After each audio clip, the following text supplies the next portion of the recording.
All right, 5, 4, 3, 2, 1. What's going on, Kinfo? Welcome back. Welcome back. Key to the City podcast. I appreciate y'all joining me. It's your Kinfolk, Keone, whatever you want to call me. Thank y'all for continuing to support the podcast. Like and share and comment, whatever you've been doing, we sure enough appreciate it, man. And we're just going to try to keep bringing you quality content and quality guests. I want to thank my last guest on episode 25. We had Miss Meredith Ward on here with us. She's a career strategist out of Dallas, Texas. She dropped a lot of gems on us. So we want to salute that queen. Y'all go out there and support In Charge Career Consultant. Might get you a job or something.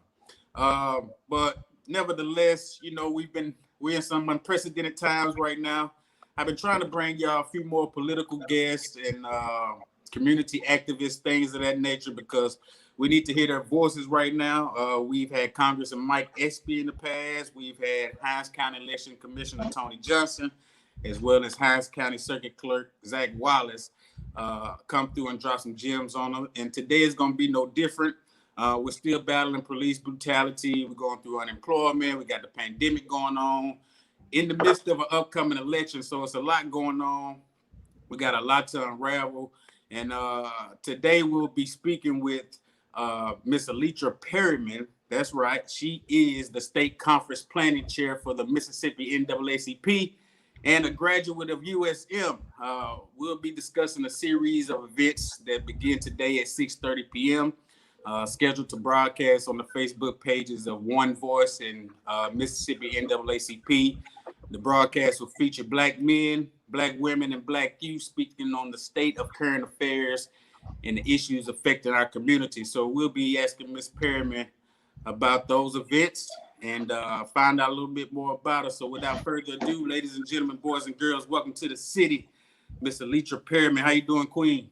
I'm doing good. How you doing? Thank you so much for having me. No problem at all. Thank you for joining us. And I'm blessed and highly favored. I can't complain. How your day been? It's been a rough day, but it's a good day. Okay. And we're going to pause 1 second. I think we got Mr. Taylor joining us. Yes. Okay. Let's see here. Hey, how you doing? How you doing, Mr. Taylor? Pretty good. Good to be here. Yes, sir. I got to rewind it back because I need to give you your proper introduction as well. But I want to thank you for joining us, taking time out your busy schedule. Now, Mr. Charles Taylor is the PAC co-chair for the Mississippi NAACP Civic Engagement Consultant for One Voice and a graduate of Morehouse College. He's a Morehouse man. So we're going to have him joining Miss Perryman today. And Mr. Taylor, I just introduced Miss Perryman and welcomed her to the show. How's your day going today, sir? Pretty good. You know, busy election season, but exciting as always. Right. Well, we appreciate you taking time out of your day and joining the Key to the City podcast so we can educate some of our audience about the things that One Voice and Mississippi NAACP has going on. But first, I just want to get a little background from each of you. This question is for both of you. What inspired you to pursue this type of career, a career of service, a career of educating the public about our rights and things like that? So, I'm a Mississippi native. I grew up here on the Gulf Coast in Biloxi, and I grew up with grandparents who were actively involved in the civil rights struggle. So I saw firsthand what type of advocacy was needed to make our community equitable and just. Mm-hmm. And you, Mr. Taylor? Yeah, you know, like Allytra, grew up here in Mississippi, grew up in Jackson. Families from the Delta, got deep Mississippi roots. You know, I guess I do what I do because it's important. I want to see our people prosper. I want to see us flourish. You know, I have a young daughter. I want her to know that she can achieve and accomplish anything that she wants to.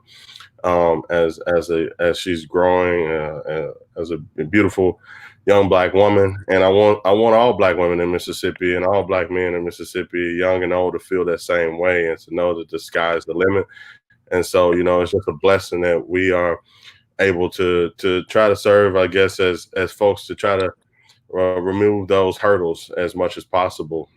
Right. And Right. one great way to do it is engaging at the ballot box. So it's great and it's exciting, and always happy to share.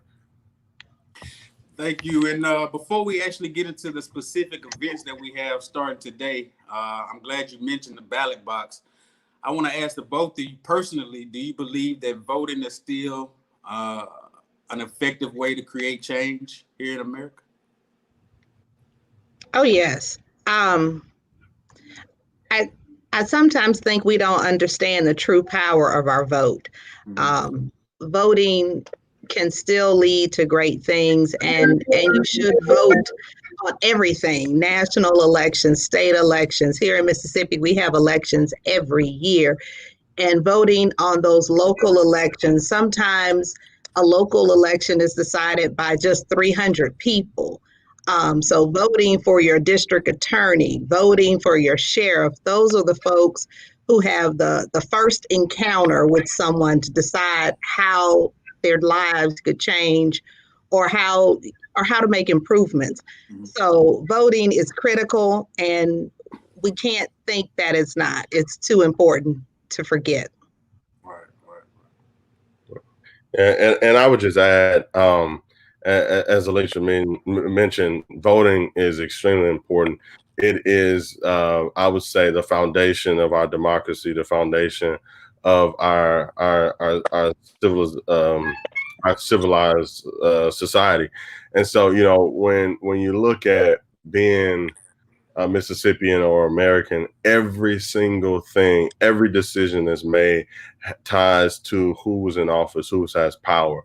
And so voting is really about looking at who has power. And so we need power. And so, I'm simply defining power as the ability to make a decision.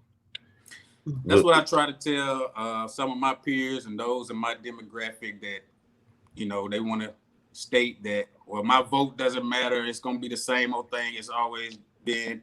But I try to express to them that that's the system that we have in place in this country, and that decides important things in our community. And if it wasn't important, they wouldn't try so hard to disenfranchise you from voting and, pull out all the metrics to try to keep you from voting. So hopefully that'll ring bells, and especially during this time. And I'm glad that your organizations have the events coming up featuring Black men, women, and youth, speaking on the state of current affairs and the issues affecting our community.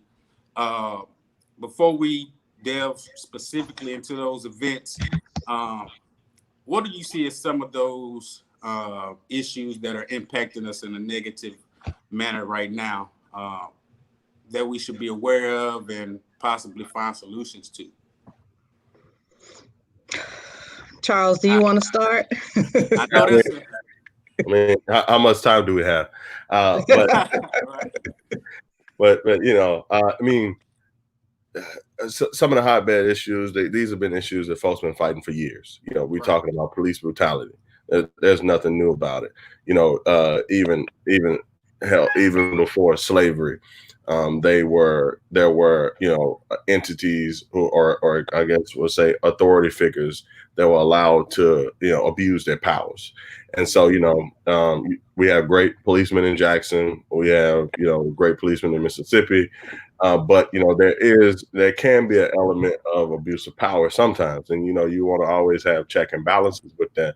That's why going back ties to voting. One thing I'll say really quickly is thinking about Sheriff Vance, who former Chief Vance, had a press conference, I think right after Mike Brown passed away, and just wanted to say, basically, I want to let y'all know that Black Lives Matter. And this was the police chief of Jackson saying that unwarrantedly.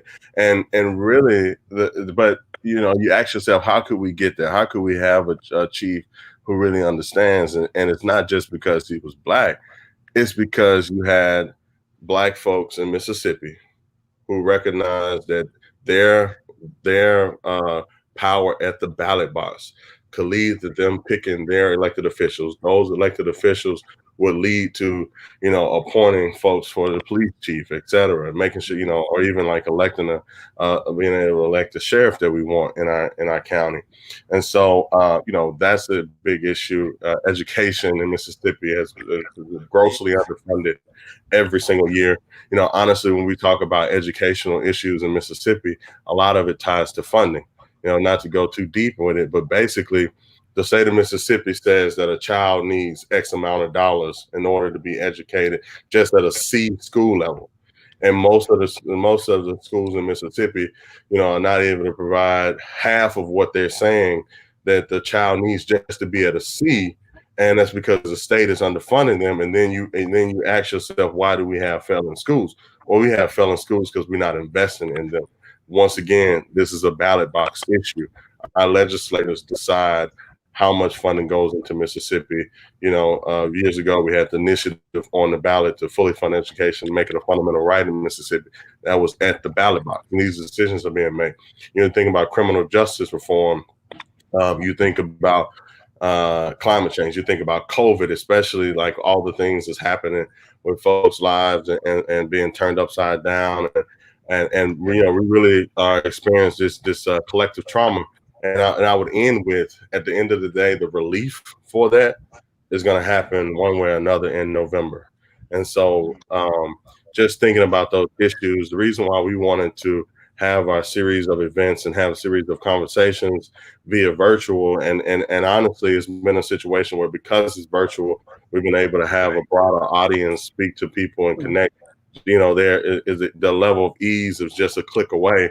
But saying all that to say, these are the most important issues of our times. They're the most important issues of past time, and they're going to be the most important issues of the future. And ultimately, the pressure point in this movement for justice is always going to be the election cycle, being at the ballot box and making sure that folks exercise their right and exercise their power to vote. So I agree with everything Charles said.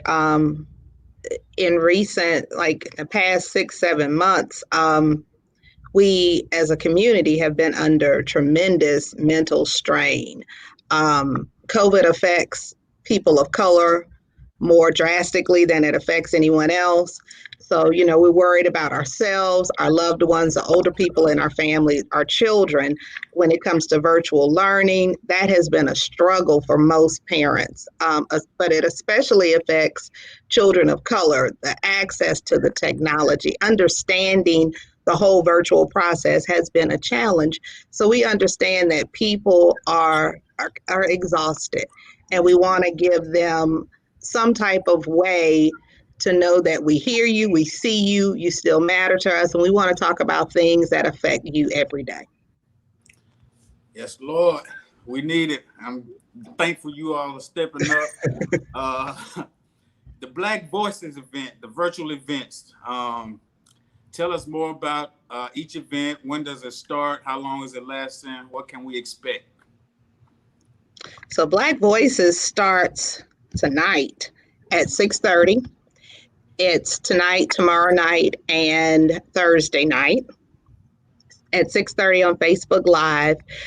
And there's one tonight starts with Black Voices for Men, and men talking with other men about issues. I wasn't in the man's conversation, so Charles might be able to tell you a little bit more about that. Okay. And tomorrow night will be the women, and then Thursday night will be the youth. Okay. So, Mr. Taylor, break down what we'll be expecting as far as the men to hit on. That one's starting tonight, correct? Yeah, I think that they're gonna hit on a variety of topics, and basically some of the things we talked about today, but just really from the perspective of a Black man and living in Mississippi. So we're going to talk about public policy. We'll talk about these different issues and elements. But then the thing that I always have appreciated about the NAACP and also One Voice is that, we believe in two things. One, having a community-centric model. So to make sure that the community is the ones who's speaking, that the community is always centered. And then secondly, thinking about solutions. Because ultimately, we all know the problems. We have talked about the problems ad nauseum. And don't get me wrong, I think we should continue to talk about the problems. But we have to, while we're talking about the problems, weave in a conversation about solutions. And we do need to know the beast, but we also gotta attack it as well. And so, as we're talking about Black Voices Speak, what you will hear is Black Voices speak about how can we actually change and create the Mississippi that we all want to live in. Now, and correct me if I'm wrong, but NAACP was established early 1900s, correct? Correct. Here we are in 2020. And I just want to be as blunt as possible. Do you all think we'll see any type of change or progress in our lifetime, or are we creating the building blocks for the next generation? So I think we're going to see change in our lifetime, and we're building blocks for the next generation. We've seen change in our lifetime. This has been a pretty dark year, but we've had some wins, and we will have wins again. Yeah, and I would add, a couple of things, like our national president Derek Johnson put so eloquently: when we fight, we win. And so the times that Black folks have fought and we fought hard, we have won those battles. And we also got to know what progress looks like. In order for us to be able to say, hey, we're moving forward, what does it look like? We had to have an assessment for it. You were talking about, I started earlier on talking about Sheriff Vance, former Chief Vance, and how having him, and it's less about him, but more about being able to elect a person that was going to represent the people. So, when you're thinking about that, Mississippi has more Black elected officials than any other state in the country. Wow. We have, and that's categorically true. That if you look at it, our legislators, our mayors, our sheriffs, our city councilmen and women, aldermen and women, election commissioners, supervisors, you name it. There's over 1,000 Black elected officials that reside in the state of Mississippi, and a lot of times, we may take that for granted, or we may not think about it in that context because it just seems so normal. But that wasn't always the case to seem normal. It wasn't always the case that, growing up, when I got pulled over by the police in Jackson, the first question they asked me was how are you doing in school? Or even jokingly, a couple times, boy, you need to stop speeding. I'm not gonna give you a ticket because I know your mama gonna have to pay it. Right. That kind of thing. And saying, okay, you 17, you 18, what's the point? Because I don't want to put a burden on this Black woman or this Black man because this child is out here, get first car acting silly. And they humanized me. They saw me as their son, their nephew. They saw me as their brother, cousin, etc. But saying all that to say, that's progress. When you look at law enforcement in Mississippi, we have more Black law enforcement than any other state.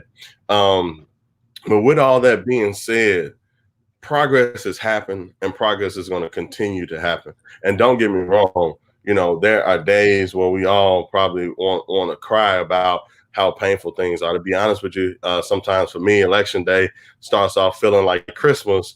And at the end of the day, it starts in Mississippi can feel like the worst day I've ever experienced. And so it's almost like, it's Christmas with no toys under the tree. But with all that being said, that we look, and then when we look deeper, we realize that if we peel back those layers, we end up in every single election cycle, we end up electing more Black folks, and Black folks who are sensitive to these things, Black folks who respect, Fannie Lou Hamer and Medgar Evers and many others who came before them. But saying all that to say, it's happening and it's going to continue to happen. And, we're going to continue to fight and we're going to continue to win. I appreciate that optimistic view because it's easy to see things with a negative lens right now. And sometimes it gets me down, but I'm glad you put it into that perspective. It kind of brings it full circle. Just a couple more questions. Key to the City podcast, we have Miss Allytra Perryman and Mr. Charles Taylor. Ms. Perryman, what are some of the voting resources that uninformed voters should be aware of as we near the election time? So, one voice You should go to their Facebook page. They have a lot of material that you can read, but you need to make yourself familiar with the ballot. The ballot, depending on where you live, is pretty long, so you need to flip over on the ballot. There's some initiatives on the ballot about marijuana. There's another initiative about the flag, and depending where you are, your ballot may be front and back 2 pages. So take some time, do a little research, flip the paper over, ask some questions. I saw your finger, Charles. Oh, sorry, I was talking to somebody else. Oh, but go ahead, jump in. Oh, no. Well, And we also, in addition to the virtual events that's happening, we also have the the Gathering of Leaders events that's coming up soon, as well as the NAACP convention. That's going to look different this year as well. Yes. So the Mississippi Black Leadership Summit, which is a gathering of leaders, will happen on October 30th.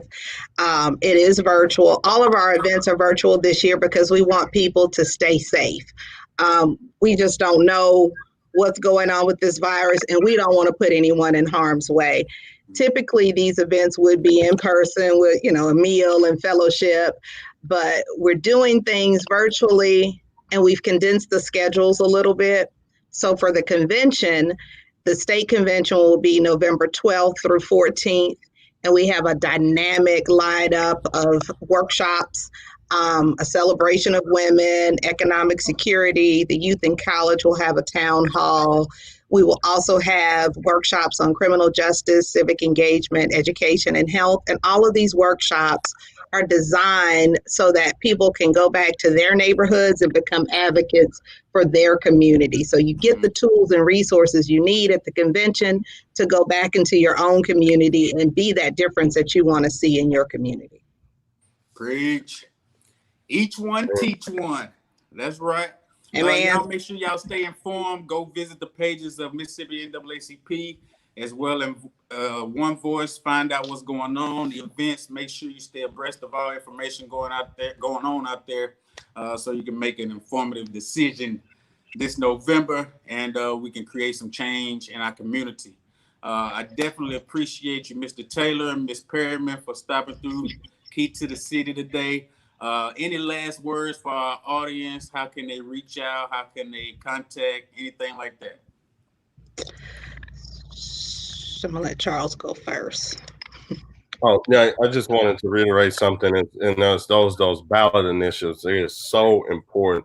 Those 3. So real quick, you have Initiative 65, and so that is to allow for the use of medical marijuana. Now, the legislators did this trick, and they've done this trick before with Initiative 42.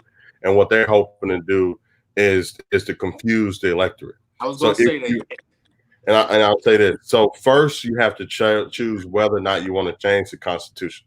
Then you have to vote for Initiative 65, which is a citizen-driven amendment, or 65A. So, not endorsing anything because we're C3 organizations, but just giving instructions. If folks wanted to vote for 65, the way that they would do it is that first they would say, yes, they're going to change the Constitution. Then they would vote for 65. If they're not endorsing it, just giving instructions, because I think that is completely awful, disrespectful to our democracy, disrespectful to our republic, when the legislators create these alternatives, and when after citizens have to collect hundreds of thousands of signatures in order to put a ballot on there. I think that it dilutes it. And I think it's ultimately utterly disrespectful as they do it, and they have done this before with Initiative 42, which is education ballot initiative we had in 15. I think it's something that shouldn't even happen.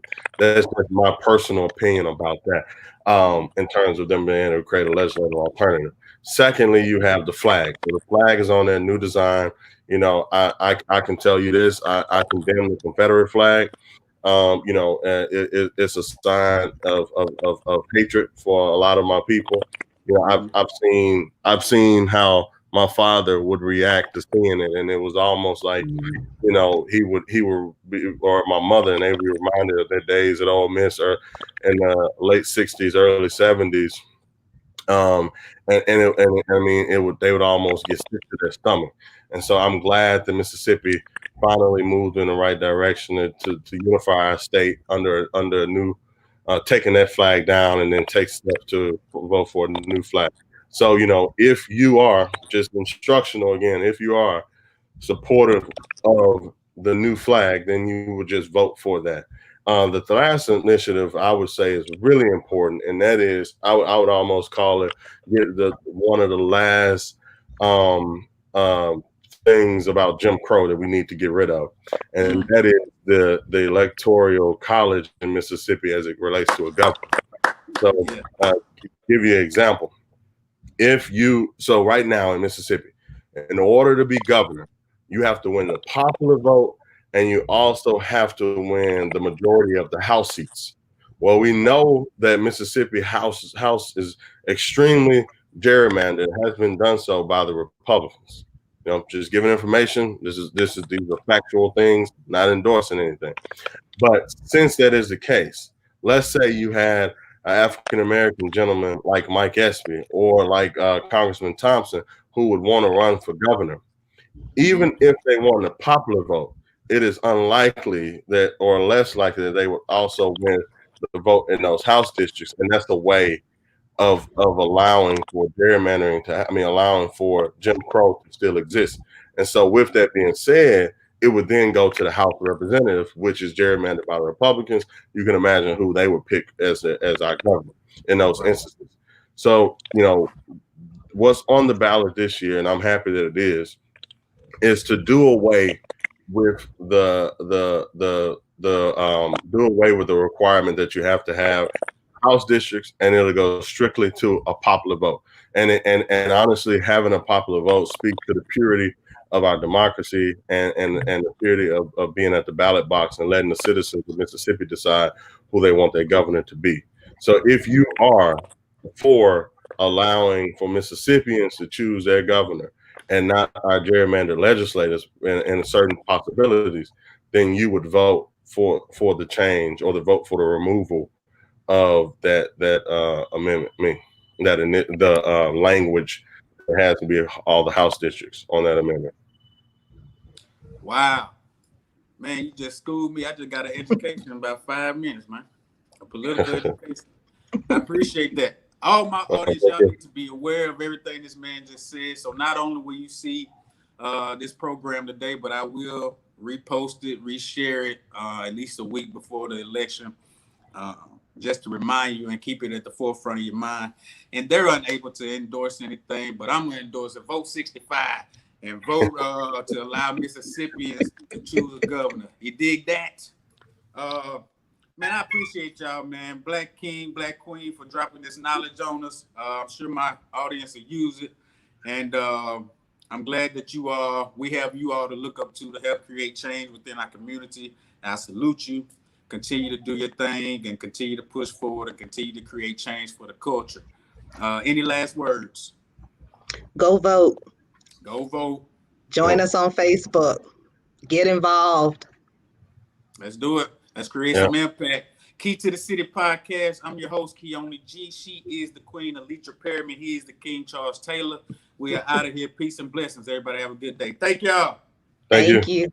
All right, have a good one. You too.